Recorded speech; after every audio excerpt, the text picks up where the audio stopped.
Direktorat Tindak Pidana Tertentu Ditipidder Bareskrim Polri mengungkap kasus penambangan ilegal batu bara di Taman Hutan Raya Bukit Soeharto, kawasan konservasi di Ibu Kota Nusantara atau IKN, Kalimantan Timur. Pihaknya menyita sekitar 351 kontainer berisi batu bara yang berada di kawasan Blok Depo Kontainer Udatin PT Pelabuhan Indonesia Persero, Tanjung Perak, Surabaya, Jawa Timur.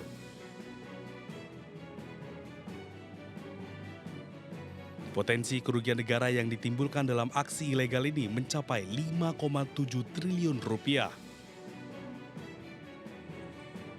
Selain menyita barang bukti, polisi juga menetapkan 3 tersangka. Modus para tersangka dengan membeli batu bara dari penambangan ilegal di Tahura, Bukit Soeharto. Lalu mereka mengemasnya dalam karung dan kontainer serta memalsukan dokumen agar terlihat seolah-olah batu bara tersebut berasal dari penambangan resmi. Adalah biaya hilangnya batu bara akibat pertambangan dari 2016 sampai 2024 ini mencapai 3,5 triliun. Sementara penyelidikan akan terus dikembangkan untuk menjerat seluruh pihak yang terlibat, baik penambang ilegal, pemberi dokumen palsu, maupun pihak-pihak yang membantu melancarkan aksi ilegal ini. Dari Surabaya, Jawa Timur, Nur Syafei, iNews melaporkan.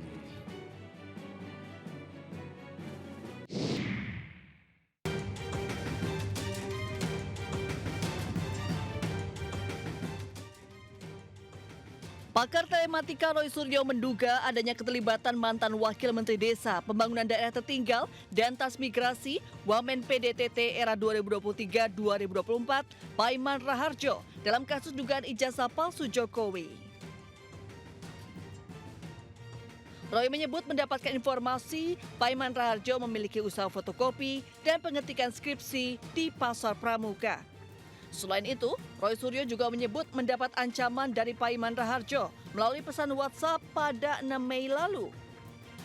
Mendesak saya untuk minta maaf dan menghentikan upaya pembongkaran ijazah palsu dari Jokowi. Saya waktu itu mengabaikannya karena saya anggap ini tidak sopan, ya gitu. Karena dia kemudian bahkan menunjukkan kalimat, ya, dia menuliskan kalimat bahwa supaya keluarga saya aman. Sementara itu, mantan Wakil Menteri Desa PDTT Paiman Raharjo membantah semua tuduhan Roy Suryo. Orang ijazah Jokowi asli, ya kan? Jadi jangan sekarang ini memutarbalikkan fakta, rakyat dikasih racun, ya. Ini kan ibaratnya rakyat ini diracuni, gitu loh. Sesuatu yang belum jelas palsu, ya. Sekarang melibatkan banyak orang yang dituduh-tuduh, termasuk saya. Mantan ketua sedulur Jokowi itu juga menolak dikaitkan terlibat kasus ijazah Jokowi. Tim Liputan iNews melaporkan.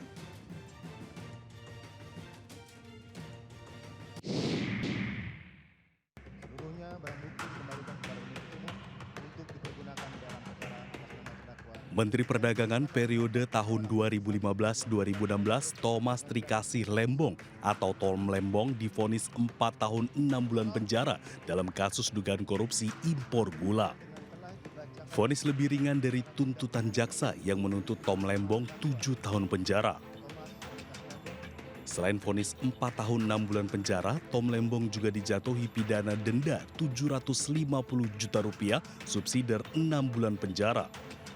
Dalam vonisnya, hakim meyakini mantan tim ses Anies Baswedan dalam Pilpres 2024 ini terbukti bersalah telah melakukan tindak pidana korupsi terkait impor gula.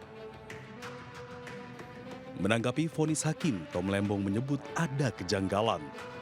Hakim dinilai mengesampingkan mandat undang-undang, fakta hukum, dan keterangan ahli.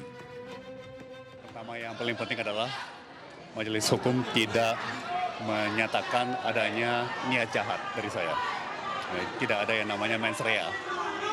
Ya, itu saya kira paling penting. Dan dari awal, bahkan dari saat dakwaan sampai tuntutan sampai putusan majelis, tidak pernah menyatakan ada niat jahat. Tidak pernah ada mens rea. Sebelumnya, jaksa penuntut umum menuntut Tom Lembong 7 tahun penjara dalam kasus dugaan korupsi impor gula. Dalam kasus ini, Tom Lembong diduga merugikan keuangan negara hingga 578 miliar. Tim Liputan iNews melaporkan.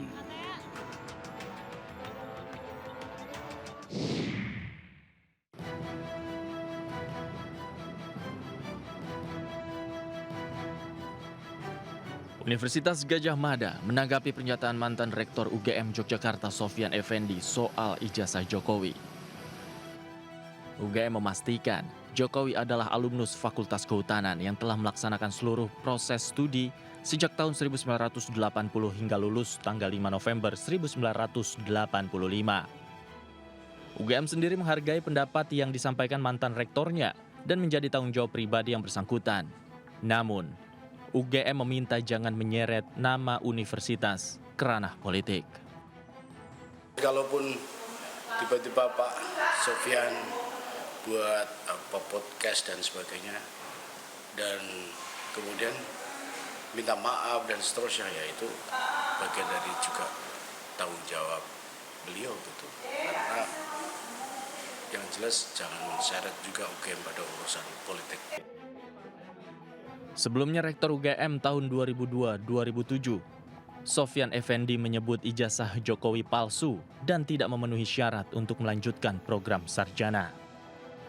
Hal itu ia sampaikan saat berbincang dengan ahli digital forensik Rismon Sianipar dan disiarkan langsung di kanal YouTube-nya. Belakangan, Sofyan Effendi menarik ucapannya dan meminta maaf atas apa yang ia sampaikan tentang ijazah Jokowi. Dari Sleman, Yogyakarta, Heru Trijoko, iNews melaporkan.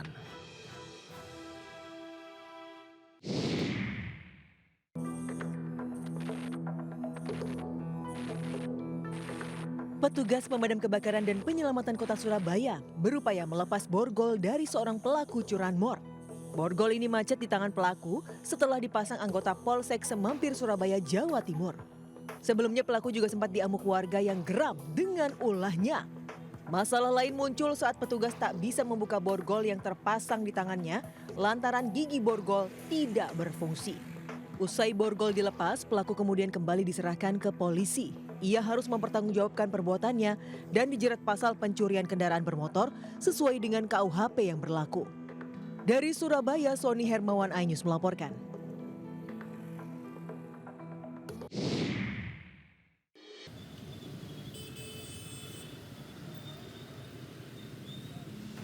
Buntut maraknya penodongan, petugas menggelar razia penertiban pengamen di sejumlah titik di Jakarta Timur. Petugas menyusuri lokasi-lokasi yang dikenal marak pengamen seperti lampu merah ataupun area pertokoan. Sejumlah pengamen yang kedapatan sedang mangkal langsung dibawa petugas. Tak hanya pengamen, razia juga dilakukan kepada PMKS ataupun peminta-minta. Seorang ibu dan anak perempuannya menangis saat ditangkap petugas karena kedapatan mengemis. Anak perempuannya pun tak kuasa menahan tangisannya. Tak hanya itu, petugas juga mengamankan suami istri yang akan mengamen di perempatan Arion Rawamangun. Meski sempat memohon untuk dilepaskan, namun petugas tetap membawa mereka. Petugas pun akan terus berjaga di titik-titik yang dinilai rawan kriminalitas. Ya, tetap kita akan taruh di sana personil untuk memantau, mengantisipasi yang tidak kita inginkan, kriminalitas, kemudian juga mengurai kemacetan. Sebelumnya, marak beredar di media sosial aksi penodongan bermodus pengamen. Pelaku diduga dilengkapi senjata tajam. Warga pun resah dan meminta petugas untuk menindak tegas para pelaku. Dari Jakarta, Rio Manik, iNews melaporkan.